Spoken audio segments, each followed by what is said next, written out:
Hi friends, எல்லாருக்கும் happy Onam. இன்னைக்கு ஓண சத்யாவுக்கு வீட்டில் சமைச்சிடலான்னு தான் பார்த்தேன். அப்புறம் 3 பேர் தான்.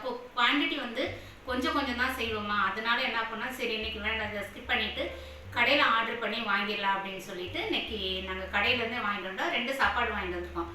இப்போ என்னென்ன அதில் இருக்குன்றதை பார்க்கலாம்.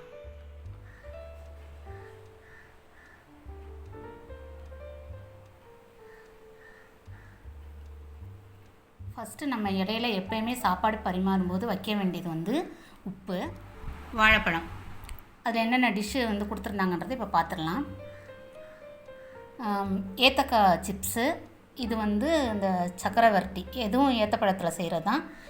மோர் மிளகா, மாங்காய் அச்சார், பீட்ரூட் பச்சடி, கேரட்டு பீன்ஸு போட்டு ஒரு பொரியல், இது எல்லா காயும் போட்டு அவியல்,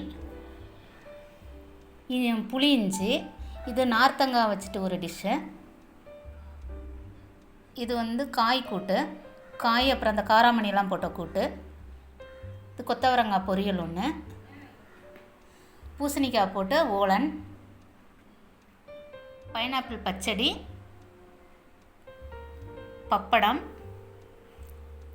அது எல்லாமே சைட் டிஷ்ஷு. இப்போ சாப்பாட்டுக்கு என்னென்னா முதல்ல பருப்பும் நெய்யும் போட்டு கொஞ்சம் சாப்பிடும். அது எப்படி வைக்கணும் அப்படின்னா, சாப்பாடு வச்சுட்டு 2ஆக பிரிச்சிடணும். பிரிச்சுட்டு பாதியில் பருப்பு நெய்யும் போட்டு வச்சிடணும். அதுக்கப்புறம் பாதிக்கு சாம்பார் ஊற்றி சாப்பிடணும்.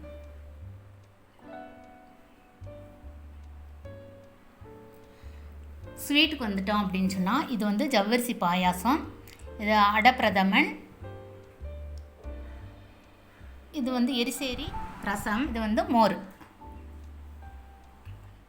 இத்தனை வருஷத்தில் எங்கள் வீட்டுக்கார் இப்போ தான் முறையாக ஓண சத்யா இவ்வளோ டிஷ்ஷு வச்சு சாப்பிட்றாங்க. ஆனால் வீட்டில் செய்கிறது செய்வேன், கொஞ்சமாக செய்வேன். இந்த தடவை நிறைய இருக்கா, முதல்ல அவங்கள சாப்பிட சொல்லிவிட்டு எப்படி இருக்குன்னு கேட்கலாம். பருப்பு நெய் போட்டு இதை வச்சுருக்கேன். முதல்ல சாப்பிட சொல்லுங்கள் எப்படி இருக்குன்னு. உப்புங்க இருக்கு, தேவைப்பட்டால் உப்பு கொடுக்கோங்க.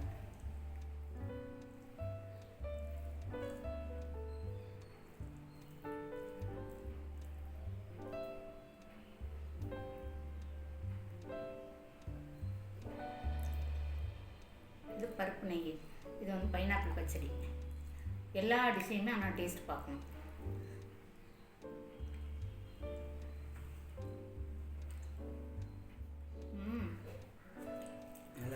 அந்த கேரளா ரைஸ் சாப்பிட்டு எத்தனை வருஷம் ஆயிடுச்சு. ஏன்னா எப்பயாவது நம்ம இடையிடையே சாப்பிடுவோம். ஆனால் அந்த ஓணத்துக்குன்னு சாப்பிட்றப்ப அந்த தனி டேஸ்ட்டு தான். அதில் பருப்பு நெய் அதெல்லாம் போட்டு சாப்பிடும்போது அவ்வளோ ஒரு டேஸ்ட்டாக இருக்குது. எல்லாம் பாப்பா நீ ஒரு வாய் வாங்கிக்கோ. ரொம்ப இருக்கும்.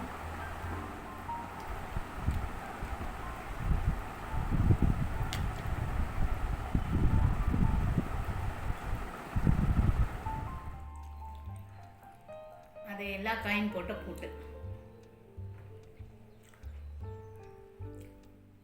இதானே உங்களுக்கு அனுபவம் எப்படி சாப்பிட்றது.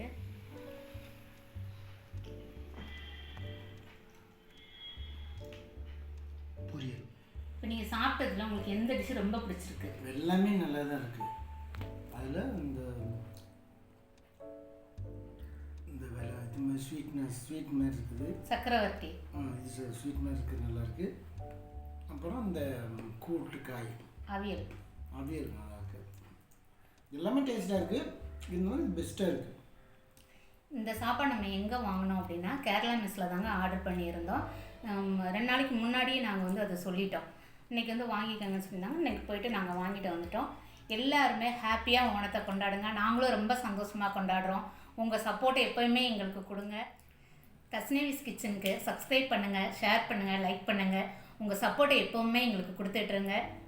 அவ்வளோதான். ஓணம் நல்வாழ்த்துக்கள். எல்லோரும் சிறப்பாக கொண்டாடுங்க, சந்தோஷமாக இருங்க. எல்லாருக்கும் இனி ஒரு முறை ஹாப்பி ஓணம். ஓணத்தை சிறப்பாக கொண்டாடுங்க, அதே நேரத்தில் சேஃபாகவும் கொண்டாடுங்க. நன்றி, வணக்கம்.